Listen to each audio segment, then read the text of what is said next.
Look at what you wear today, the home you live in now, your schooling and your healthcare, your most basic rights. This all started in Victorian Britain, from 1837 to 1901. This was not just another history chapter. It was the birth of our modern world. This video will show you how British Empire, wealth and the Industrial Revolution created huge social divides. The rich lived in extreme luxury. The poor suffered beyond what we can know. More importantly, we will show how this unfairness sparked new ideas and social reforms that still shape our lives today. The Victorian era began June 20, 1837. Young Princess Alexandrina Victoria woke at Kensington Palace. She received news that changed British history forever. Her uncle King William IV had died. This made the 18-year-old the ruler of the most powerful nation on earth. Within hours, Victoria met the Privy Council alone. A bold move that showed her independence. It set the tone for a world-changing period. This major shift happened as Britain stood at a crossroads.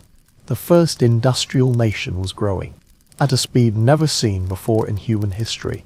Steam engines roared in nationwide factories. They powered textile, mills and iron works, and many other industries. These were the backbone of British economic power. Coal production had jumped hugely, from 10 million tons each year early in the century to over 30 million by Victoria's coronation. This coal-fueled industry, and the transport revolution too, as railways began crossing the countryside. Britain in 1837 was a place of sharp contrast. Industrialization made great wealth, but it also created terrible poverty.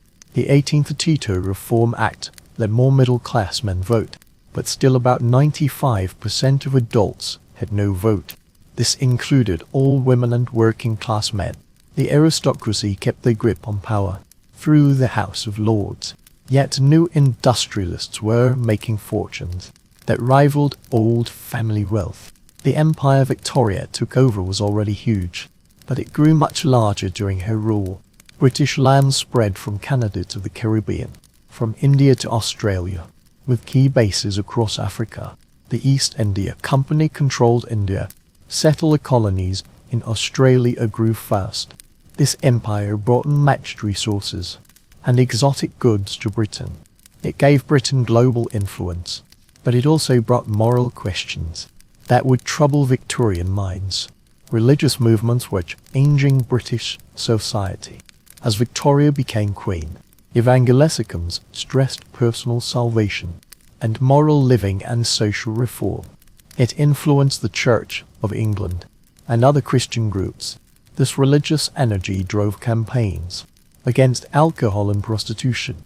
It also inspired efforts to help the poor, to fight illiteracy and stop worker abuse. Sunday schools were now central. They taught religion and basic reading to working-class children. Technology changed daily life fast. Gas lights lit streets and nice homes. Nighttime activities became more common. The telegraph began changing communication. Better printing made cheaper books and papers for a growing number who could read. Photography was invented just before Victoria's reign. It soon created new ways to document the world and understand visual culture. London itself was a new kind of city. By 1837, over 15 million people lived there. It was Britain's capital and the world's largest, most influential city. Its docks handled global goods. Its factories made everything from furniture to guns. Its banks funded empire development. But this fast growth brought big problems: overcrowding, and pollution and disease and poverty. These demanded new ways to run a city. The Victorian period began with great confidence. Britain saw itself as the workshop of the world, a beacon of progress and civilization. It believed it would spread enlightenment through trade and technology and empire.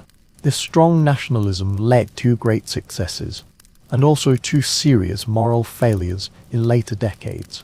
Railways and telegraphs and steamships made distances feel shorter and connected continents. Science expanded human knowledge. from evolution to electricity. But behind this progress was a divided society. A Victorian could tell your social class with one look at your boots. The class system was not just about money. It created separate worlds, where people living feet apart never truly met. Their lives followed complex rules. A whole industry grew to teach the new rich how not to embarrass themselves. Victorian Britain had three strict social classes. At the top were the aristocracy and landed gentry, only 2% of people, but they controlled nearly 75% of the land. These old families had country estates. They lived off rent and investments. They rarely did what they called real work. Their children got classical education at elite schools like Eton or Harrow. Then they went to Oxford or Cambridge, not mainly for career training, but to make friends with other elites.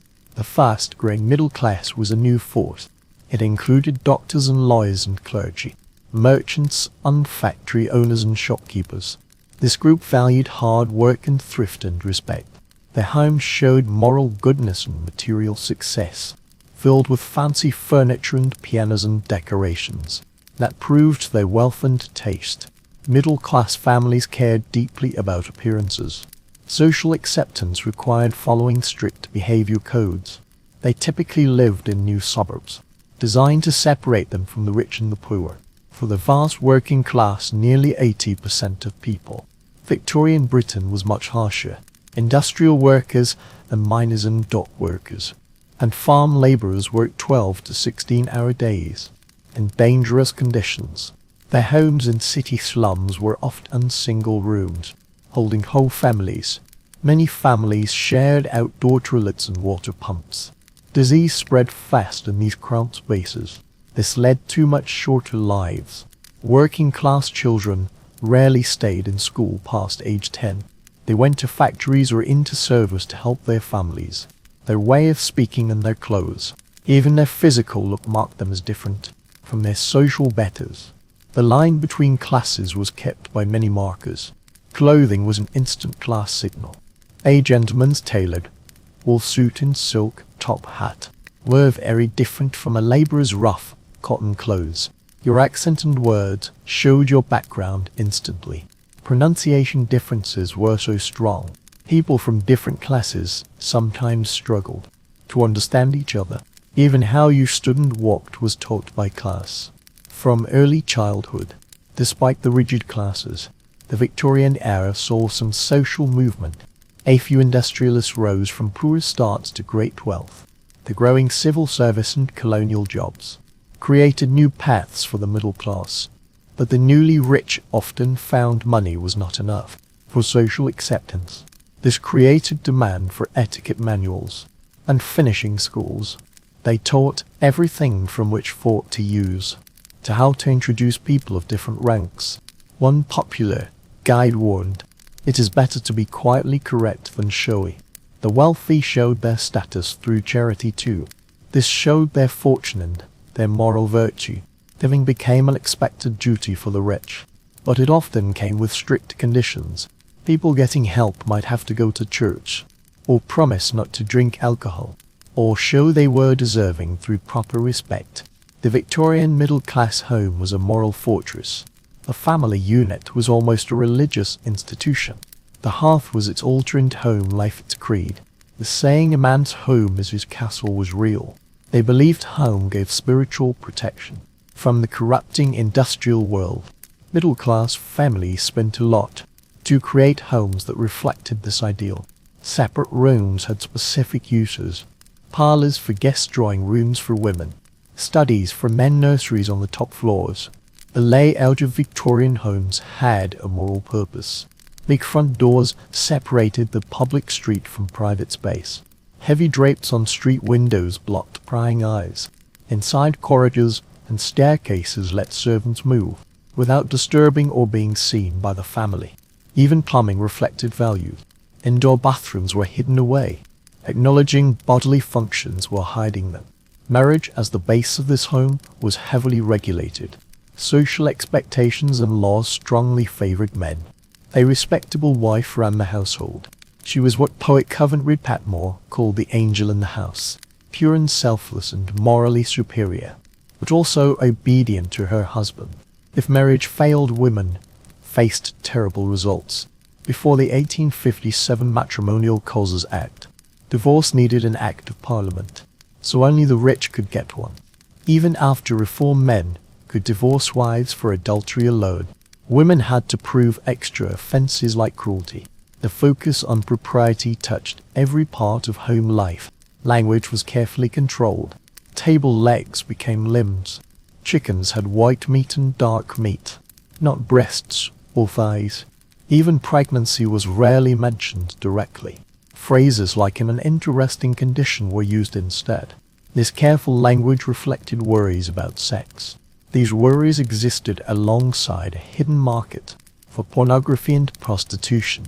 The famous 1830 for Obscene Publications Act targeted explicit materials and contraception info.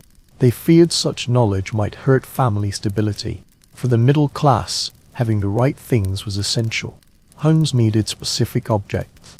A piano in the parlor, religious texts on display, quality furniture with fashionable decoration. These items were not just decorative. They were visible proof of good character. Families sometimes kept up appearances while secretly struggling with debt. They valued looks over financial security. A respectable middle-class home needed at least one servant. Families would often give up necessities to keep this status symbol. Victoria's treatment of women was full of contradictions. The same culture that said women were morally superior denied them basic rights and education and freedom, all while being ruled by a queen who criticized women's rights activists. This paradox affected every Victorian woman, from factory worker to aristocrat. The legal status of married women is shocking today. Under the doctrine of C. Overture, a wife's legal existence was covered by her husband's. When she married, a woman gave up her property and earnings, and her very legal personhood. If her husband took their children and left, she had no legal way to get them back. Husbands could legally put wives in asylums if they were seen as troublesome. Marital rape was not a crime, while the law treated all women as lesser. Daily life varied greatly by class. Rich women managed big households, and it approved social activities, but they were blocked from real education or careers. Their days were filled with social calls and charity work, and entertainment always chaperoned until marriage. Physical constraints were also rigid.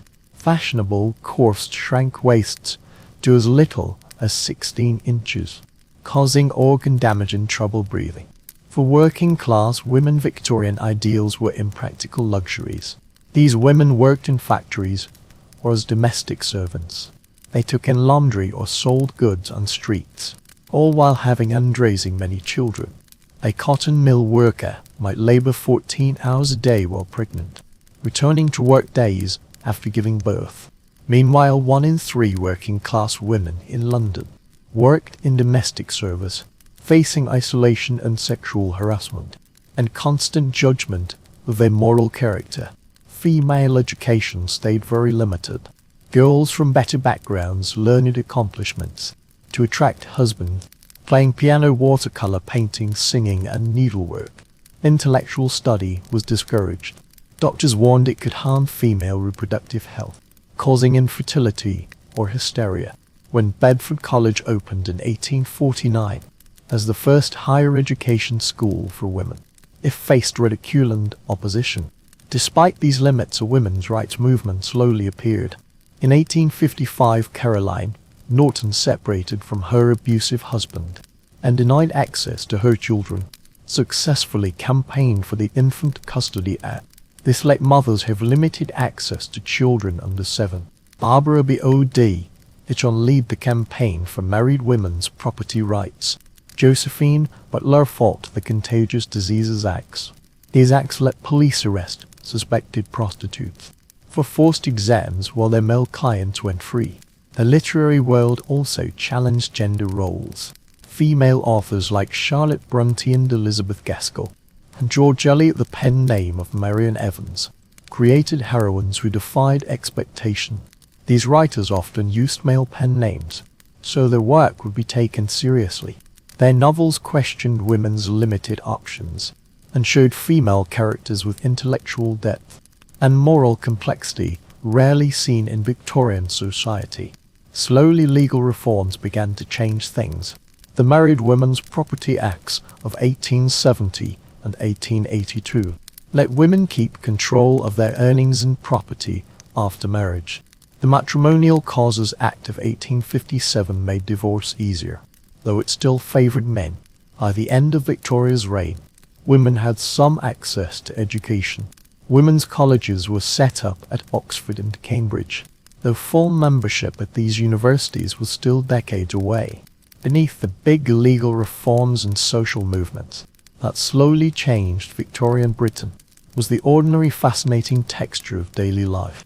Would you believe a Victorian Londoner could send a morning letter inviting a friend to dinner and get a reply that afternoon, all while keeping a schedule so precise you could set your watch by their movements? The Victorian day started early for most. In factory towns, whistles broke the dawn at 5:30 am, calling workers to their posts. By 600 am, streets were full of carts and vendors setting up stalls, and workers rushing to avoid punishment for being late. For many labourers, breakfast was quick. Maybe bread and beef fat eaten while walking to work, or porridge made the night before. Time itself changed in this era. Before railways set a standard time across Britain in 1847, each town kept its own local time based on the sun. The Great Western Railway first introduced railway time, based on Greenwich Mean Time. This forced Victorians to sync their watches, and created a new national obsession with being on time. Public clocks became civic monuments. The pocket watch was a treasured item. Even working men saved for months to buy one. Food routines differed greatly by class. The working poor shopped daily for what they could afford, often at day's end when prices were lower. Street vendors sold cheap takeaway meals. Eel pies, baked potatoes, Wilkes and pea soup. The penny restaurant appeared in the 1860s, offering a plate of meat and vegetables for those who could pay. By the 1880s, fish and chip shops appeared in factory towns, providing hot filling meals for workers going home.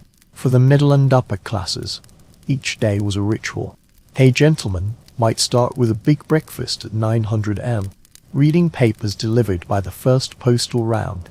Ladies made social calls between 1100 am and 100 pm, leaving calling cards if the person was out or not at home, a polite way to say they were unavailable. Lunch at 100 pm was followed by business or shopping, then afternoon tea around 400 pm, and dinner as late as 800 pm for the fashionable set.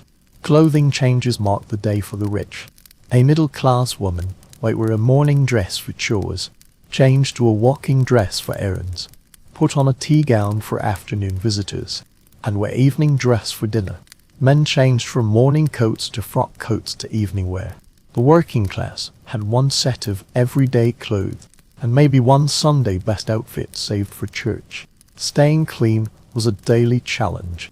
Without indoor plumbing, most used washstands, with basins and water pitchers. Heating water and carrying it upstairs was a big task, so full baths were a week event at most. Public bathhouses opened in many towns by mid-century, offering hot beds for a small fee to workers whose homes had no facilities. Evening leisure was very different by class. Working class families might gather in pubs, the community living room where news and politics were discussed. Middle class homes had parlour games or reading aloud, or on the required piano. By the 1880s, gas lighting changed evening activities, extending useful hours and allowing more fun time. For all classes, Sunday was different. A day when factories were silent and shops closed. Church attendance fell from nearly 60% in 1851 to about 35% by 1900, but Sunday's special status remained. Families walked in parks in their best clothes. Even the poorest homes tried to have a special Sunday dinner. As Victorian families enjoyed Sunday leisure, the invisible hands that made their comfort possible kept working. The servant class was the biggest job in Victorian Britain. They lived in a strange world, touching the most private parts of their employers' life, while being treated as if they were invisible. By mid-century, about 1 in 3 working women was a domestic servant, a huge workforce that supported the Victorian lifestyle. Every respectable home had a strict hierarchy. At good addresses, the butler ruled male staff. The housekeeper commanded female servants. These senior jobs had status and responsibility. A butler might earn £50 a year with room and board. Ordinary housemaids got as little as £6 to £12 yearly. The order went down through ladies' maids, who helped the mistress directly, then housemaids, kitchen staff, and finally the lowly scullery maids, who scrubbed pots in the worst conditions. A servant's day started before dawn and often ended after midnight. Scullery maids might rise at 4:30 am to light fires and boil water. Even in homes with just 1 or 2 servants, the work never stopped. Floors needed scrubbing, grates needed cleaning. Meals required preparation, laundry was endless. The physical cost was huge. Many developed chronic health problems, from carrying cold water and heavy linen up and down stairs all day. The mental burden was also heavy. Servants existed in a strange in-between state, physically there, but socially unseen. Many households had odd rules to keep this illusion. Some servants were forbidden from using the main staircase, or told to face the wall when family passed. The practice of servants entering rooms backward showed this effort to erase their personhood. They were comfort tools, not people to acknowledge. Young girls usually started service straight from poor homes or workhouses. The maid-of-all-work in smaller homes was especially hard, doing every household job in complete isolation, without the friendship of bigger staffs. These lonely servants often worked from 500 am until 1100 pm, with only half a day off on Sunday, sometimes less. They often slept on kitchen floor pallets or in damp cellar rooms. Despite being near full pantries, servants often ate poorly, while cooking roasts and fine desserts for employers. Many lived on bread, fat and weak tea. One household manual advised mistresses, never give your servants the same food as your table. It gives them ideas above their place. But stealing food became a common, quiet rebellion. In bigger houses, servants had their own social world downstairs. The servants' hall had its own strict codes and ranks. Upper servants might have their own rooms and privileges. Lower servants sat separately and were left out of some talks. Romance happened despite rules, but female servants were fired immediately without references if they became pregnant, a terrible result that often meant poverty. The relationship between masters and servants was complex. Some households treated staff with basic decency. Most kept firm boundaries. Servants were expected to be loyal and quiet, knowing family secrets but never speaking of them. Their personal lives were tightly controlled. Most needed permission to have visitors or go out in free time. A job could end instantly for small mistakes, like laughing too loud or wearing hair the wrong way. Beyond the world of service was the roaring heart of Victorian Britain's economic power, its factories. The constant rhythm of machines defined an age where Britain made more goods than any other nation. By the 1852, British factories made over half the world's iron and cotton cloth. Industrial centres like Manchester processed more cotton than all other countries combined. Britain's landscape changed as factory chimneys rose over cities like Birmingham, Sheffield and Glasgow. These places specialised.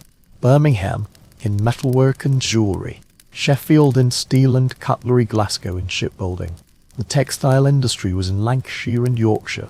Pottery ruled in Staffordshire, creating regional identities tied to specific trades. Factory work was nothing like old craftsmanship. Instead of skilled artisans making whole items, workers now did repetitive tasks in a timed system. In textile mills, one person might tend one machine for 12 hours straight, doing the same motion thousands of times a day. The noise was often so loud Workers created sign languages to talk over the machinery roar. The physical cost was massive. Cotton mills made finders that caused lung diseases. Iron foundries and glass works exposed workers to heat, causing heat exhaustion and burn. Chemical plants exposed workers to poisons that stained skin and ruined teeth. Machinery took fingers, hands and limbs regularly. A common sight in factory towns was workers missing digits or limbs, permanent reminders of industrial danger. Women were much of the factory workforce, especially in textiles and pottery. In Staffordshire potteries, women and girls did detailed painting work, often swallowing lead-based glaze as they shaped brush tips with their lips. Female textile workers typically earned 40 to 60% less than men for the same work. This was justified by the belief women worked for extra money, not to support families. A cruel myth for many widows and single women. The most controversial part was child labor. Children had always worked on farms, but factory labor was different. Organized, dangerous, and often supervised by strangers. Children as young as 5 worked in textile mills, crawling under running machines to tie broken threads. In match factories, children dipped sticks in phosphorus compounds, causing false sight or a horrible condition where jawbone nests rotted, while the person was still alive. Factory towns themselves were new environments. Streets were in rigid grids for efficiency. Identical worker housing was built by factory owners.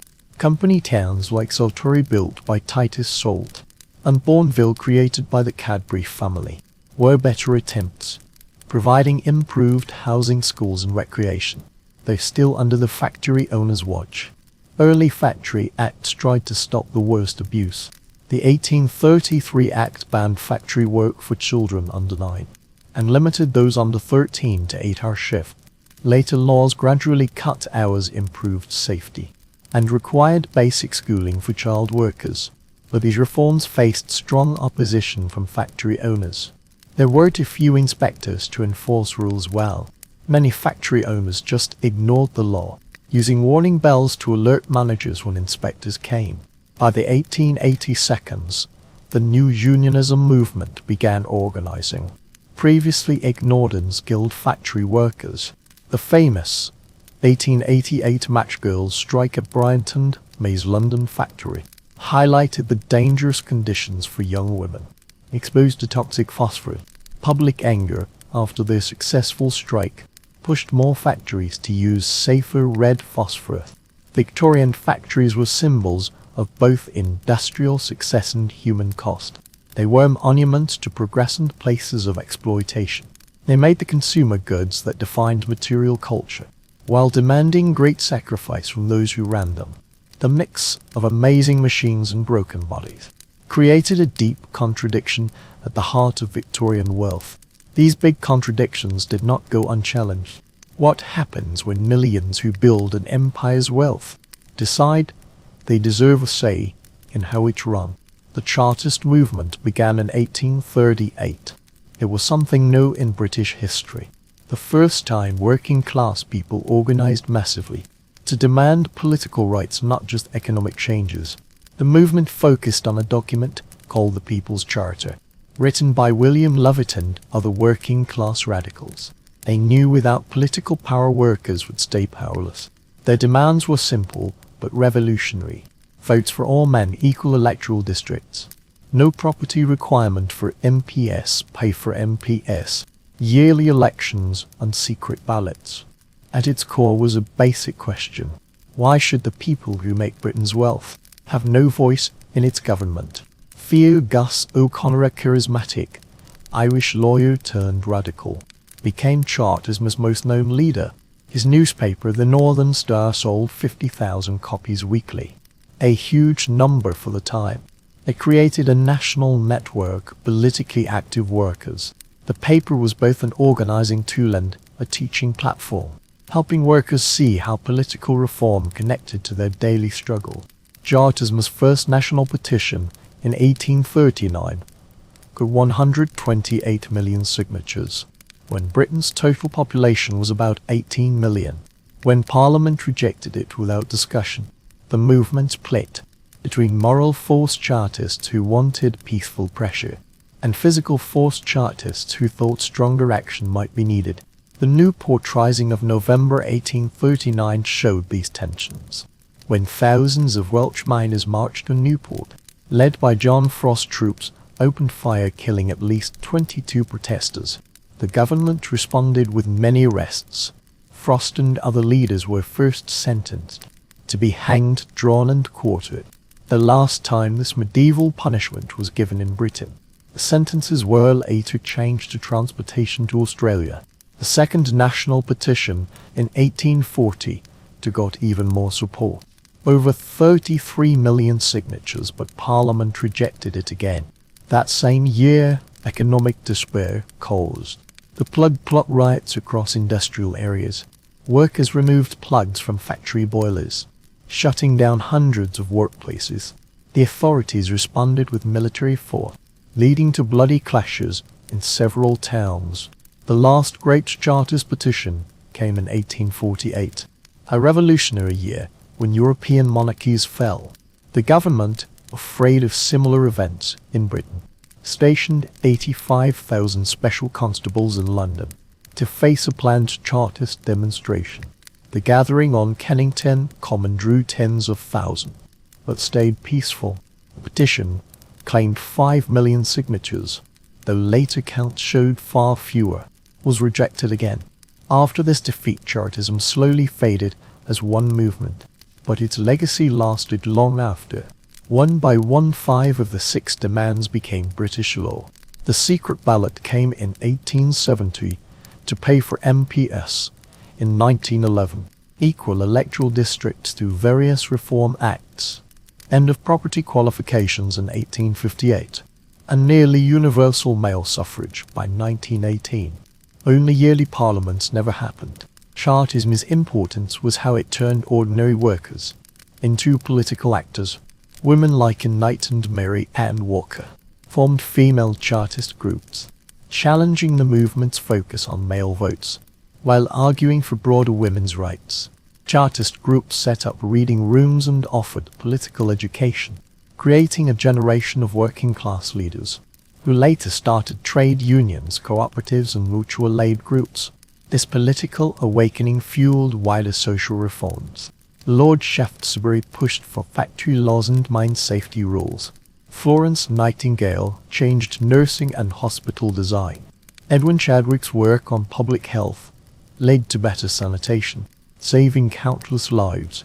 These middle and upper-class reformers were reacting to pressure from below, the organized demands of workers who refused to accept that poverty and exploitation were natural. In 1845, a tiny pathogen reached Ireland, changing the nation's history forever. Phytophthora infestans, the potato blight, spread terribly fast, turning healthy potato crops into black rot almost overnight. For the average Irish tenant farmer, this was not just a crop failure, it was a death sentence. The potato was not just a food, it was survival, giving enough food on tiny plots where no other crop could feed a family. The British response to this disaster showed the dark ideas underneath Victorian economic thinking. Charles Trevelyan, the Treasury official in charge of relief, famously called the famine the judgment of God, the way the Almighty chose to teach the Irish a moral lesson. Such views were not rare.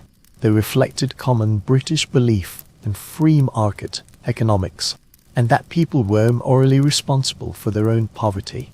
The workhouses set up as relief centres required giving up all property and split families on entry, forcing proud farmers to choose starvation or shame. Perhaps worst was that food kept leaving Ireland during the crisis, while people starved by the roads. Ships full of Irish wheat and livestock regularly left for English markets. In 1847 alone, the worst year, called Black 47, nearly 4,000 ships carried food exports from Ireland to Britain. Armed guards often escorted these shipments past crowds of the starving. This reality created the bitter Irish saying, "God sent the blight, but the English made the famine." Desperation led many to unthinkable acts. Reports came of parents feeding children grass boiled with butter, of dead bodies with mouths grained from eating nettles and weeds. In Western Ireland there were rare stories of the dying drinking cattle blood to survive. Disease soon followed hunger. Typhus and relapsing fever and dysentery and scurvy killed populations already weak from lack of food. The dead often stayed immured. Survivors were too weak to dig graves. Those who could flee left in awful conditions. The coffin ships earned their name honestly. Death rates on these overcrowded boats sometimes reached 30%. The ship Larch sailing to Quebec in 1847 saw 117 of its 462 passengers die at sea. Another ship, the Agnes, lost half its passengers. Those who survived often faced discrimination and poverty in new lands. Gathering in city slums like Boston's North End or Liverpool's Scotland Road, the cultural impact went beyond numbers. The famine sped up the loss of the Irish language, as those who fled were mostly from Gaelic-speaking areas. Traditional stories and customs suffered too. The Catholic Church, one of the few institutions that kept public trust through relief work, came out with stronger influence shaping Irish society for generations. The political results were just as deep. Young Ireland's failed 1848 rebellion may have collapsed, but it planted seeds of nationalist feeling that grew into groups like the Fenian Brotherhood and finally led to the 1916 Easter Rising. For many Irish, the famine forever destroyed any remaining faith in British rule. A poem in the Nation newspaper in 1847 captured this feeling. We are wretches, starved and scorned, human tools to build your pride. But God will yet take vengeance for the souls for whom Christ died. World reaction showed much about Victorian power, while American Quakers and other charities sent much aid. Official British relief was limited by ideology. When the Ottoman Sultan Abdul-Majid tried to send a large donation, British diplomats stepped in to avoid embarrassing their queen. The Sultan then reportedly sent 3 secret ships of food to Drogheda harbour, a gesture remembered by the town's football club, using the Turkish-stormed crescent. While charities fought famine in Ireland, a different silent killer was cutting down Britain's own people. The fast industrialization that made Britain rich had also created perfect conditions for disease. In the packed streets of London and Manchester, life expectancy fell to shocking levels. While country people might live to their 60 seconds, factory workers often died before 40. What made this especially tragic was how much was preventable. Victorian cities were like giant petri dishes. Raw sewage flowed straight into the Thames and other city rivers, the same waters used for drinking. Open cesspools sat between buildings, while thousands of families shared one outdoor toilet. The smell was so bad that in 1858 the Great Stink forced Parliament to stop meeting. When the stench from the Thames became unbearable, members hung lined silk cloths over windows, a weak attempt to block the smell. Most Victorian medical experts believed in miasma theory, that disease spread through bad air and foul smells. While this theory was wrong, it accidentally led to good changes. City officials, convinced bad smells caused illness, began tackling sanitation problems. The Metropolitan Board of Works hired engineer Joseph Buzlettich to design London's first full sewer system, an 1,100-mile network of underground tunnels that sent waste away from the Thames. One man challenged the miasma theory through careful study. In 1850, for Dr. John Snow carefully mapped cholera deaths in London's Soho area. He traced the outbreak to one water pump on Broad Street. By removing the pump handle, he stopped the epidemic, showing that dirty water, not air, spread cholera. Though ignored at first by medical experts, his work eventually changed how disease was understood and fought. The Public Health Act of 1848 created the first National Health Board, but its powers were limited by Victorian fear of interfering with private property. Not until 1875 did a better act pass. requiring local authorities to provide clean water, good drainage, and regular waste removal. These reforms came too late for the many victims of the four main cholera epidemics that hit Britain between 1831 and 1866. Victorian hospitals themselves were often deadly. Florence Nightingale famously recorded that soldiers in military hospitals were more likely to die from preventable infections than battle wounds. In civilian hospitals, patients often shared beds. Surgical tools were not washed between operations, and doctors went from cutting up dead bodies to examining patients without washing hands. The introduction of antiseptics by Joseph Lister in the 1862 was a revolutionary step. By spraying carbolic acid during surgery, Lister greatly reduced infections after operations. When he published his results in 1867, showing death rates falling from 45 to 15%, many colleagues still mocked his methods. It would take decades for sterile methods to become normal for those who could avoid hospitals. A busy market of patent medicines offered questionable choices. Newspapers and magazines had ads for miracle cures, from Mrs. Winslow's soothing syrup for teething babies containing morphine, to Beecher mess pills for female problems. These unregulated mixtures often had dangerous ingredients: lead, mercury, arsenic, and various narcotics. The popular AFS elixir sold to treat everything from colic to sadness was mainly gin with added laxatives. Women were special targets for these fake medicine sellers. Lydia Pink, a mess vegetable compound, promised relief from all those painful complaints and weaknesses so common to our best females. Though its 18% alcohol likely gave temporary relief, its medical benefits were tiny. Similarly, Dr. Williams' pink pills for pale people claimed to cure everything from paralysis to female weakness, despite containing only iron oxide and sugar. Beyond the risky world of Victorian snake oil and patent medicines was another battle, the fight for knowledge itself. While rich families sent sons to schools like Eton and Harrow, most British children faced a different reality. In 1840, less than 40% of children had any formal schooling. For millions of working-class families, school was an impossible luxury. When every family member's work was needed just to survive, the education scene was broken and chaotic. Some poor children might go to dame schools, informal classes run by older women in their homes, teaching basic reading for a few pennies a week. Others went to rag schools, charity places, set up to give minimal education to the poorest children.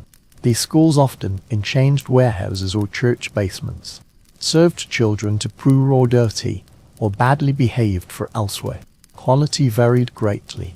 One inspector described the typical dame school as a small stuffy room, 20 to 30 children crowded on benches, learning by rote from torn books, supervised by an elderly woman whose main qualification was being too old for any other job. In country areas, education was even more limited. Farm work came before school, especially at harvest time. Middle-class boys got a very different education focused on classics. The curriculum at public schools, like rugby, stressed Latin, Greek, and math, subjects thought essential for mental discipline, not practical skills. Girls from similar backgrounds learned mainly accomplishments, suitable for future wives and mothers, drawing, needlework, and maybe a little French. One girls' school prospectus from 1845 promised to teach those branches of education calculated to form useful and pleasing members of society, without the pedantry of learned ladies. Everything changed with the Elementary Education Act of 1870, pushed by William Forster. This law created the first system for nationwide schooling, requiring that basic education be available to all children aged 5 to 13. School boards were set up to build and run schools where needed. By 1880, education became compulsory, and by 1890, it became free, though enforcement was patchy, especially where child labor was economically important. More education created serious social tensions. Many factory owners fought losing their child workers. Some parents could not afford to lose their children's wages. The Manchester School Board recorded many cases of avoidance. Mary Smith, age 9, absent 43 days this quarter. Mother claims illness but child seen working at mill. Attendance officers, called school board men, became feared figures in working class areas as they chased truant unprosecuted parents. Progressive women like Emily Davis and Frances Buss became strong voices for girls' education. Buss started the North London Collegiate School in 1850, pioneering academic teaching for girls that matched boys' schools. Davies set up Girton College at Cambridge in 1860, fighting for women's right to university education despite strong opposition. One MP famously said higher education would make women mannish and unseemly, warning that educated women would have weak, precocious, undersized children. Victorian classrooms were very strict by today's standards. Physical punishment was normal. The cane strap or ruler used for mistakes from pre-recitation to messy writing. Children sat in rows reciting by heart and copying from blackboards. Religious teaching was a central part of lessons. Bible reading and hymns started each day. One Yorkshire schoolmaster's logbook noted, "Caned William Brown for blasphemy memorization of 10 commandments assigned as correction." Despite these hard conditions, literacy rates rose dramatically. In 1841, only 67% of men and 51% of women could sign their name. By 1900, these numbers were 97% and 96%. This change created a hungry new reading public eager for all kinds of material. This newly literate Victorian society faced a question, more troubling than any spelling test. Could old faith survive in an age of microscopes and fossils? Despite looking like a united Christian nation, Victorian Britain was secretly going through a deep intellectual revolution that would change how people saw their place in the universe. Christianity ruled Victorian life. Church-going was the base of respectability. The Church of England was the official religion, but evangelical movements brought passionate, new energy to faith. Religion was not just personal. It shaped public policy, social life, and moral standards everywhere. Sunday was strictly kept as the Sabbath. Business stopped and families went to morning and evening services. Beyond regular worship, religion entered daily life. Through prayer, meetings, Bible study groups, and charity work run by local churches, for the growing middle class especially, religious devotion gave both spiritual comfort and social standing. Knowing the Bible was not just encouraged, it was expected. Children memorized scripture young. Religious texts were often the first books many Victorians owned, but under this surface of united faith, the time saw amazing scientific advances that challenged traditional religious explanations. Charles Darwin's On the Origin of Species in 1859 started what many call the Victorian crisis of faith. Darwin's theory of natural selection offered a way for evolution that did not need divine help. Organisms changed slowly over huge time periods through natural processes, not divine creation. This theory opposed literal readings of Genesis and suggested humans shared ancestors with other primates, rather than being specially made in God's image. The ideas went beyond biology. Geologists like Charles Lyell had already shown Earth was much older than the Bible timeline said. While archaeological finds questioned the historical truth of Scripture, these scientific discoveries forced Victorians to rethink their basic beliefs about human origins and purpose. Many felt deep spiritual trouble, including Darwin himself, who had once studied to be a clergyman. Surprisingly, this time of scientific reason also saw a boom in interest in the supernatural. Spiritualism, a belief the dead could talk to the living, became very popular, especially after the American Fox sisters claimed to contact spirits in 1848. By the 1862, scenes were fashionable social events, where people might see table-tipping automatic writing, or materialized spirits. This movement especially appealed to women, who often acted as mediums, finding in spiritualist circles a rare chance for public authority. Victorian interest in phenomena at science's edge grew in other ways too. Phrenology, reading character from skull shapes, was very popular, as was mesmerism, an early form of hypnosis. These pseudosciences occupied a middle ground, using scientific language while addressing spiritual worries about human nature and consciousness. The Victorian fascination with pseudoscience was not their only obsession. They made whole languages from objects, clothes, and table setting that spoke volumes about your place in society. The same culture that held Caesars to contact the dead would create the first modern department stores, turning shopping from a need into entertainment and social ritual. Before this shopping revolution, buying goods meant visiting many specialized shops or dealing with street sellers. Buying usually involved haggling over prices.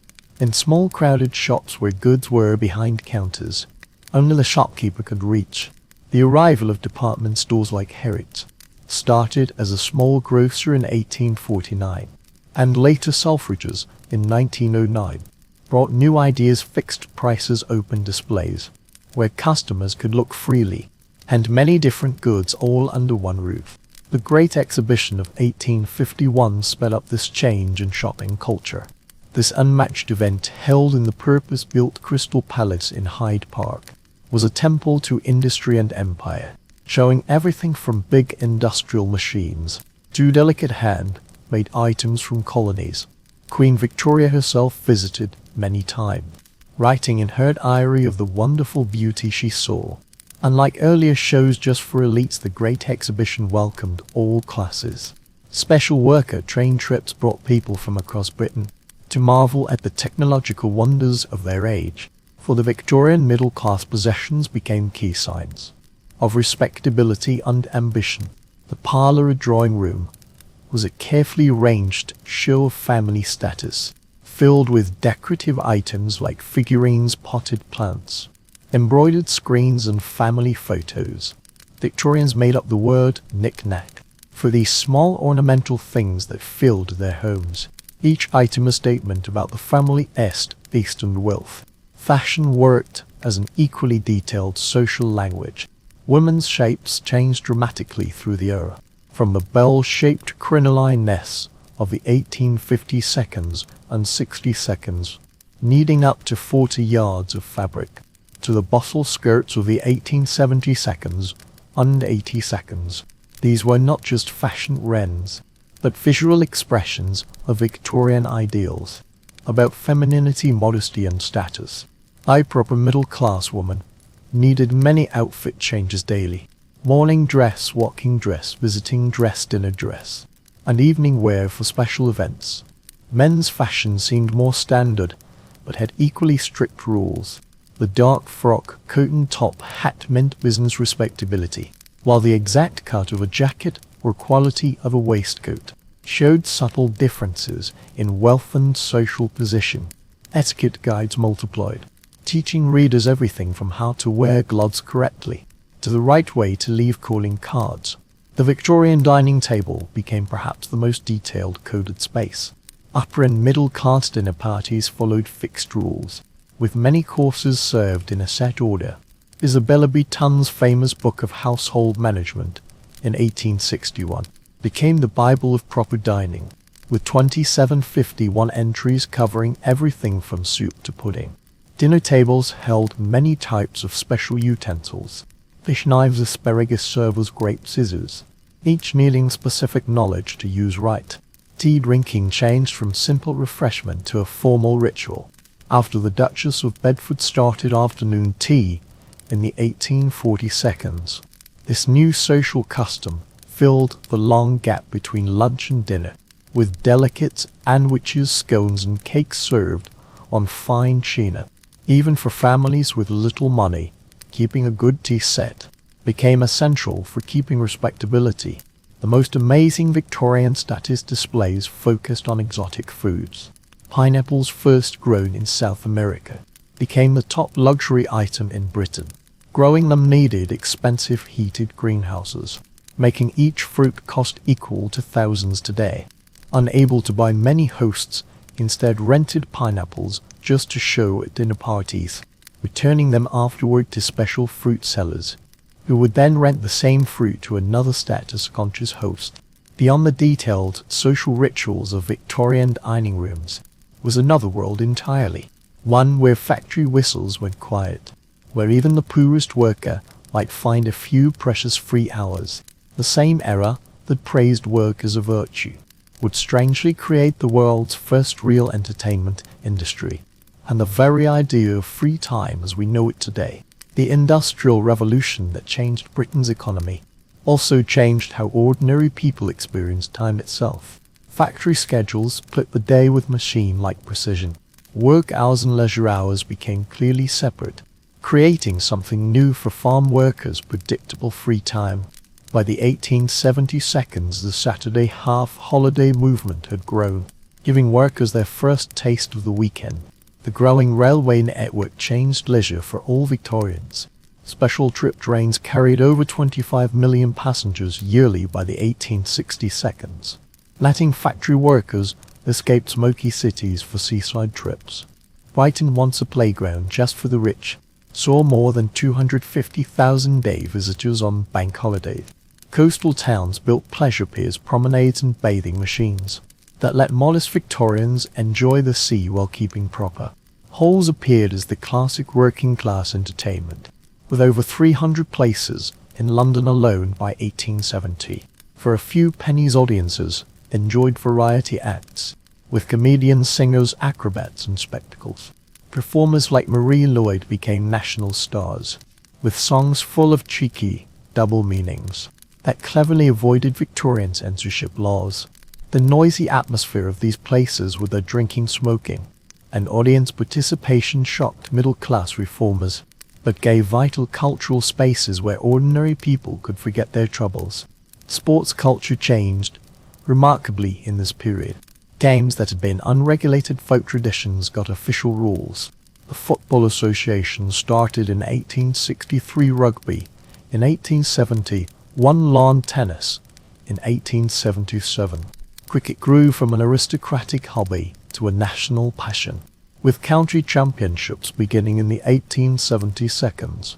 By the 1882, professional football clubs drew crowds of 30,000. Working men paid a week's beer money to support local teams. The Victorian home became its own entertainment centre. Parlour games like charades, blind man's bluff and snapdragon, where players grabbed raisins from burning brandy-filled winter evenings. Around the piano became central to middle-class gatherings. Sheet sales reached new highs. The stereoscope, a device that made 3D images from special photos, became the Victorian version of virtual reality, letting families visit exotic places from their sitting room. Public shows grew more elaborate as the century went on. Enormous, huge curved paintings up to 400 feet long showed historical events or foreign landscapes, drawing crowds of amazed viewers. Magic lantern shows projected colored images onto walls or screens, creating ghostly appearances that delighted and scared audiences equally. P.T. Barnum's famous tours of Britain in the 1842 introduced the modern circus with its mix of exotic animals, human oddities, and theatrical spectacle. Even traditional holidays changed in this period. Christmas changed from a small religious day to the center of Victorian family life. Prince Albert brought the German tradition of decorated Christmas trees to Britain, while Charles Dickens' A Christmas Carol made the holiday linked to charity and family time. Christmas cards first appeared in the 1842. By the 1882, over 11 million were sent each year, as those Victorian Christmas cards moved by the million. The British Empire was about to get a brutal wake-up call that would change its understanding of modern war. The Crimean War from 1853 to 1856 marked the clash between Britain's romantic ideas of military glory and the ugly truth of industrialized fighting. Though fought far away on the Black Sea, this conflict would reach Victorian living rooms like never before. For the first time, ordinary citizens could follow battle news almost as it happened. William Howard Russell, writing for the Times, became the world's first war reporter. sending honest accounts of military chaos and suffering back to London. His reports caused national anger, describing British soldiers freezing in poor uniform, while military supplies rotted on docks just miles away. The Telegraph greatly shortened the time between events and public knowledge, sending Russell's reports across Europe in hours, not the weeks once needed. The war itself came from complex diplomacy over the fading Ottoman Empire. Russia wanted more influence in Eastern Europe and control of key Black Sea routes. Britain, fearing Russian growth toward India, the jewel of its empire, joined France, the Ottoman Empire and the Kingdom of Sardinia to stop Russian plans. What followed was a terrible show of British military unreadiness. The siege of Sevastopol lasted almost a year, showing critical weaknesses in supply chains, command and battlefield medicine. Winter brought worse suffering as temperatures fell to -20 Celsius.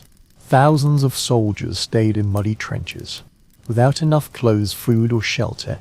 An officer wrote home, "Our men have not a change of anything, no beds but the muddy ground, no covering but the sky." Perhaps nothing captured the war's tragic silliness better than the charge of the Light Brigade at Balaclava. A mistake between commanders sent 670 British light cavalry charging straight into a valley with Russian guns on three sides. In minutes over a third were dead or wounded. Lord Tennyson made this sacrifice famous in his poem that starts, "Half a league, half a league, half a league, half a league onward." All in the valley of death rode the 600, while battlefield deaths rose and deadlier enemies stalked British camps. Preventable diseases, cholera, dysentery and typhus, killed far more soldiers than Russian bullets. In military hospitals, the wounded were packed into dirty ward, with little medical care. The death rate in these places reached a shocking 42%, leading to Florence Nightingale's historic action. Arriving with 38 nurses, Nightingale found patients lying in their waste on bare floors, surgical tools crusted with dried blood, and sewage backing up under hospital buildings. Her careful reforms, better air, nutrition and basic cleanliness, greatly reduced death rates. Using new statistical methods, she made her famous rose diagrams, showing exactly how preventable diseases were destroying British forces. The war also brought other modern elements that would define future wars. The telegraph let generals talk across large distances, while railways moved troops and supplies to the battlefield. Both sides used new weapons like rifled muskets, with much better range and accuracy. The French introduced the first armored floating batteries during the siege of Quinebaug, early versions of modern warships. Most new was Roger Fenton, the first official war photographer. His carefully arranged images of cannon-lined ravines and serious officer portraits brought visual proof of the distant war into Victorian homes. Though Fenton avoided photographing casualties due to technical limits and Victorian feelings, his images still began to break the romantic ideas of war common in British society. The photos from Crimea may have upset Victorian feelings, but a bigger imperial nightmare was growing in the East. Under the surface of Britain's most valuable possession, forces were coming together that would turn a soldier's religious objection into the biggest colonial revolt the empire had ever seen. On May 10, 1857, in the garrison town of Meerut, Indian soldiers serving under British officers took a new step. 85 sepoys had recently been jailed for refusing to bite cartridges they thought were greased with animal fat forbidden by their religions. Their friends broke rank, freed the prisoners, and turned weapons on their British commanders. By morning the rebels had killed many Europeans, including women and children, and started marching toward Delhi. What made this rebellion different from earlier local revolts was its fast spread. Within weeks mutinies broke out across northern India, as sepoys left their posts and joined the growing revolt. The rebels soon held large parts of the Gangetic Plain, including the symbolic prize of Delhi, where they declared the old Mughal Emperor Behuj as a far eye, the ruler of a free India. The uprising went beyond military ranks. Dispossessed princes, landlords, farmers and religious leaders joined together against British rule. Underlying complaints had been growing for decades. The East India Company's aggressive takeover policies had removed dozens of Indian rulers, while new land tax systems had made farmers poor. Christian missionary work had caused fears of forced conversion, and technology changes like railways and telegraphs were seen as threats to traditional ways. British responses shocked Victorian society when reports reached home. At Kudwin Port, after the killing of British women and children, held hostage by rebel leader Nana Sahib, General Neil ordered captured rebels to lick bloodstains from the floor before execution. In Delhi, whole areas were destroyed after it was retaken, with thousands of civilians killed. Colonel James Neil's hanging parties executed suspects without trial, sometimes forcing Muslims to eat pork and Hindus to eat beef before death, a deliberate religious insult. The British press showed these events through a clear imperial view. The Illustrated London News published dramatic drawings showing brave British soldiers protecting helpless women against savage attackers. Few reports admitted the real complaints that started the revolt. Instead, the rebellion was called an irrational outbreak of Oriental barbarism that justified harsh punishment. The East India Company, which had ruled much of India as a business since the mid-1700s, could not survive the political result. In August 1858, Parliament passed the Government of India Act, giving all company lands directly to the British Crown.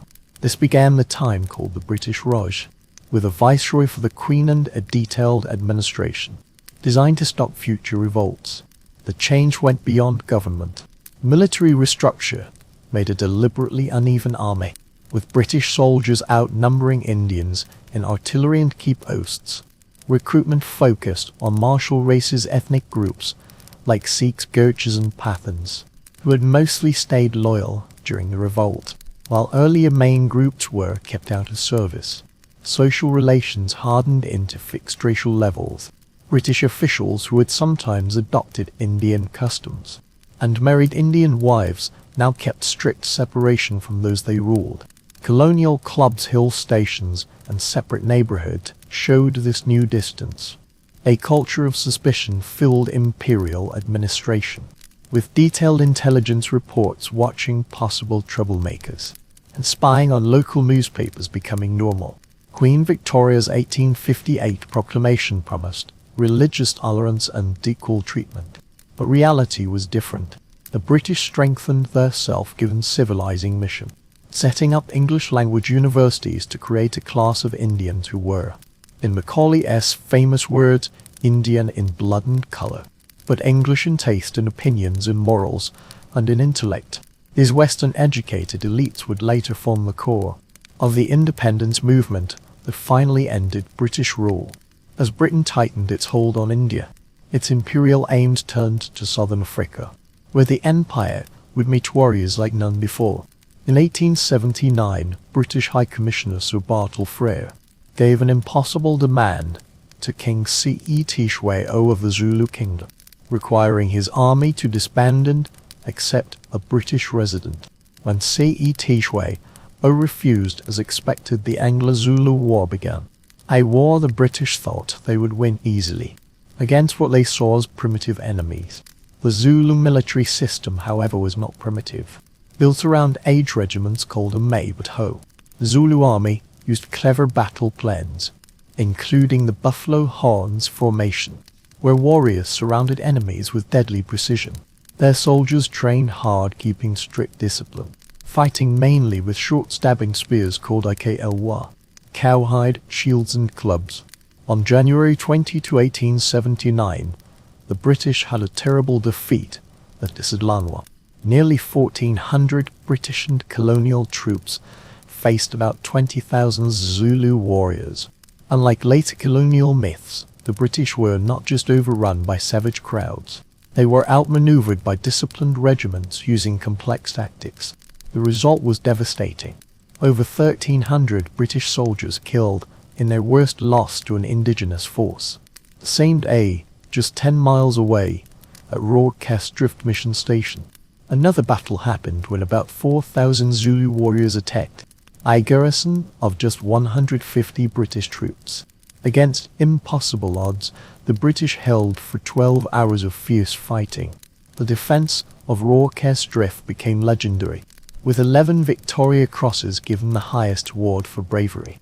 The British finally regrouped, and by July 1879, better weapons had crushed Zulu resistance.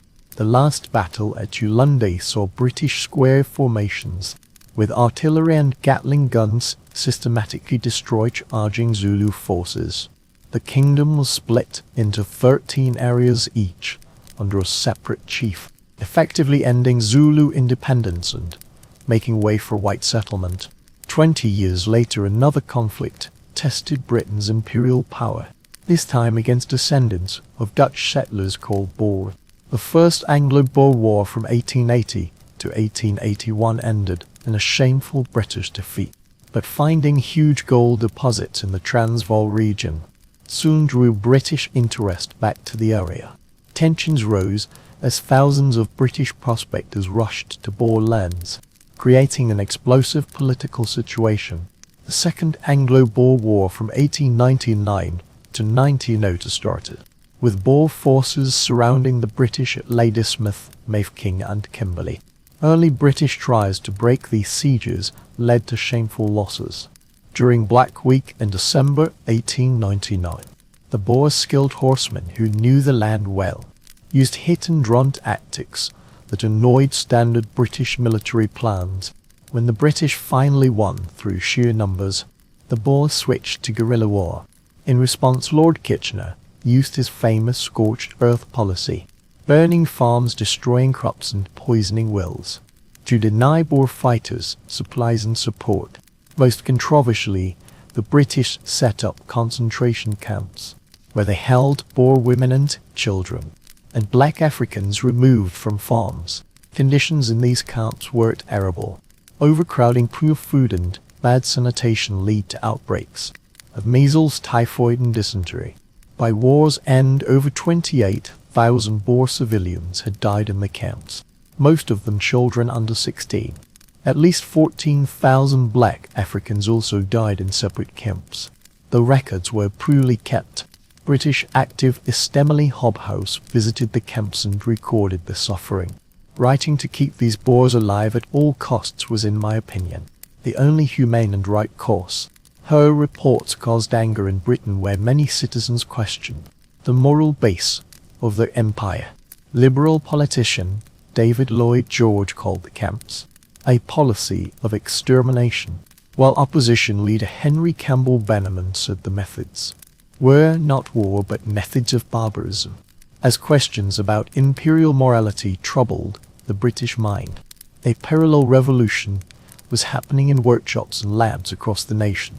While empires rise and fall, the legacy of Victorian invention would last far beyond colonial borders, changing humanity's relationship with the physical world in ways that still define our lives today. The Victorian era saw unmatched speed in technological development. The steam engine, already changing Britain since the late 1700s, reached new levels of efficiency and use. By 1850, over 6,000 miles of railway track crossed the country, shrinking time and space in ways once unimaginable. Villages once cut off by days of hard travel became reachable in hours, while goods that had waited in warehouses for weeks reached markets in a day. Under the seas, a quieter revolution was growing. In 1866, after several failed tries, Cyrus Field's transatlantic telegraph cable successfully linked Europe and North America. A message that once took weeks by ship now moved in minutes. Queen Victoria exchanged congratulatory telegrams with President Andrew Johnson, while stock prices since between London and New York markets. When the Franco-Prussian War started in 1870, Britain read about battles the same day they happened. The immediacy we assume today. The Victorian city changed through technological invention. Gas lighting introduced early in the century that streets and lengthened work hours. By the 1882, electric lighting began its steady spread through urban Britain. The first electric street lights appeared in Newcastle in 1879, while London's financial district got electricity in 1882. The rich soon wanted private electrical systems. By 1890, nearly 400 private power plants ran in London homes and businesses. In manufacturing, the sewing machine changed clothing production. Isaac Singer's 1851 improvements made machine sewing available beyond factories. By the 1862, the home sewing machine became a middle-class fixture. Women could make clothes faster, while factories produced affordable ready-made garments. Meanwhile, Alexander Graham Bell's telephone show at the 1876 Centennial Exhibition in Philadelphia would change business communication within decades. Home life had its own technological rebirth. Thomas Crapper did not invent the flushed toilet despite popular belief, but his improvements and marketing helped make indoor plumbing common. Elisha Otis says, safety elevators shone dramatically at New York's Crystal Palace in 1854. When he cut the rope while riding his platform, changed city building and made high-rise living possible. Even laundry days on new ideas, with the first mechanical washing machines appearing in richer homes by the 1890s. The era's inventors gained fame like never before for men of science. When Essenbrod Kingdom ruled a less huge steamship Great Eastern launched in 1858, over 30,000 watchers gathered along the Thames. His railways, bridges and ships made him a household name. Similarly, when Thomas Edison demonstrated his phonograph at London's Crystal Palace in 1888, crowds waited hours for a look at the Wizard of Menlo Park and his amazing talking machine. Not all Victorian inventions were spectacular. The simple tin can perfected in the 1860s with the can opener invention changed food preservation and distribution. Rubber tires, first made for bicycles before cars existed, made transport smoother and quieter.